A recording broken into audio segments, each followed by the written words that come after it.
तथागत बुद्धि जी को याद करते हुए आरक्षण के जनक कोल्हापुर नरेश छत्रपति साहू जी महाराज जी को याद करते हुए शिक्षा की ज्योति जलाने वाले ज्योतिबा फूले, खंड खंड भारत को अखंड बनाने वाले सरदार वल्लभ भाई पटेल जी को याद करते हुए सच्ची रामायण के लेखक यादव समाज में जन्मे ललन सिंह यादव जी को याद करते हुए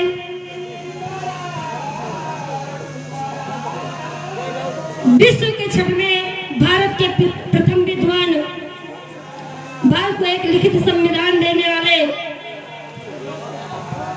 बहुजन के विधाता, हम सबके मुक्तिदाता, वंचितों के ढाल, ज्ञान के मिसाल, नारी उद्धारक, समाज सुधारक, इतिहास के पाती, किताबों के साथी, निडर निर्भीक धैर्यवान, उच्च कोटि के विद्वान, symbol of knowledge, leader of goldness, अर्थशास्त्र के जानकार, महान शिल्पकार, मनुस्मृति के नाशक, बुद्धि के उपासक, जातीयता के बैरी, इंसानियत के पहरी, वर्तमान और भविष्य के आवाज, विश्व के सरताज, कानून के ज्ञाता, संविधान निर्माता डॉक्टर भीमराव अंबेडकर जी को याद करते हुए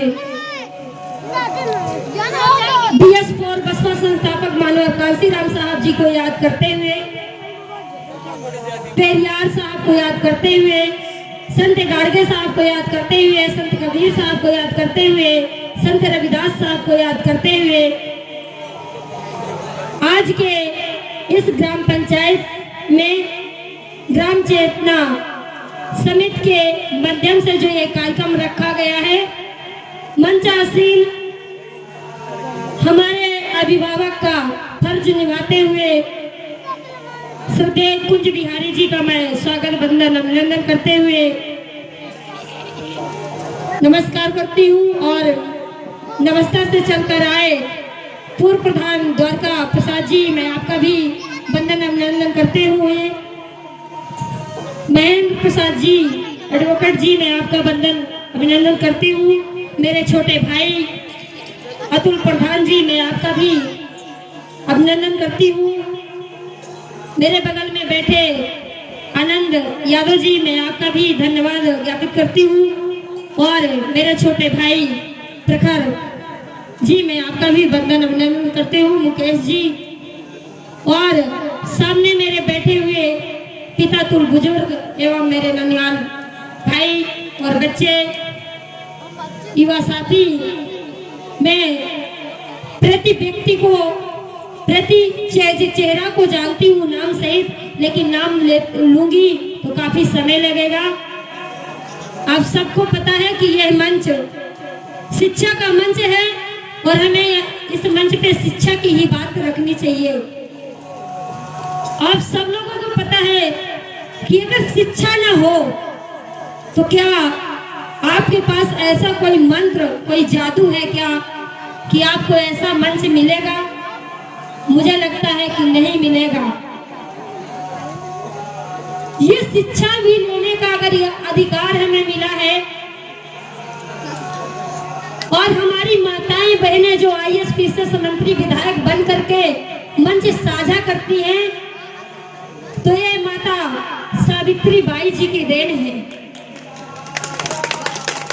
मैं इसलिए उनका इतिहास बता रही हूँ कि यहाँ जो प्रतिमा लगी है, तो मैं इनका नाम सुनती हूँ, लेकिन मुझे इनका कोई इतिहास पता नहीं है कि आज तक इन्होंने कोई विद्यालय खोला हो। लेकिन हाँ, माता सावित्री बाई जो OBC समाज से आती थी, उन्होंने 1848 में महाराष्ट्र में एक पहला विद्यालय खोला महिलाओं के लिए।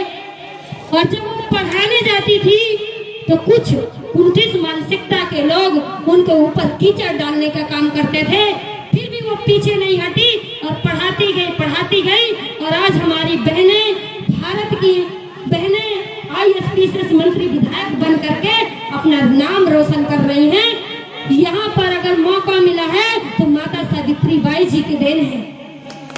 शिक्षा, जो यहाँ पर भारत में शिक्षा लेने का मौका मिला है, जो बहुजन समाज को शिक्षा लेने का मौका मिला है, तो ये ज्योतिबा फुले की देन है। अगर ज्योतिबा फुले न होते तो आज हमारे अभिभावक के रूप में हमारे बगल में बैठे हुए कुछ बिहारी जी हैं, आज इंजीनियर बन करके इस मंच पे साझा न करते होते। और रही बात, इतना तो नहीं, मैं बता दूं कि एक तालाब में एक जानवर पानी पी सकता था, एक कुत्ता पानी पी सकता था, आपको तब पानी पीने तक का अधिकार नहीं था। अगर ये अधिकार मिला है तो बाबा साहब की वजह से, ये बहुजन महापुरुषों की देन है, संविधान की देन है। नहीं, आपको तो पानी पीने तक का अधिकार नहीं था। और हमारी माताएं, मैं आपको बता देना चाहती हूँ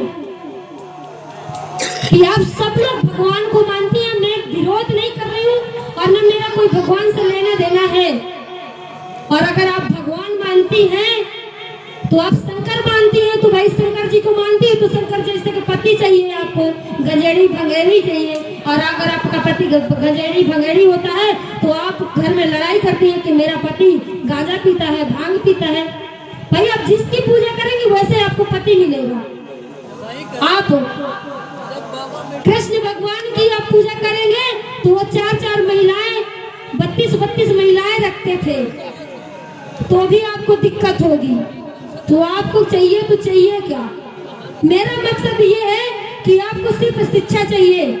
और मैं बधाई भी नहीं दूंगी ये जो त्योहार आ रही है परसों कल की, क्योंकि ये होली के त्योहार में इसलिए नहीं आपको बधाई दूंगी क्योंकि आखिर उस महिला की गलती ही क्या थी कि एक बार चलो ठीक है गलती कर डाली तो एक बार जला दीजिए।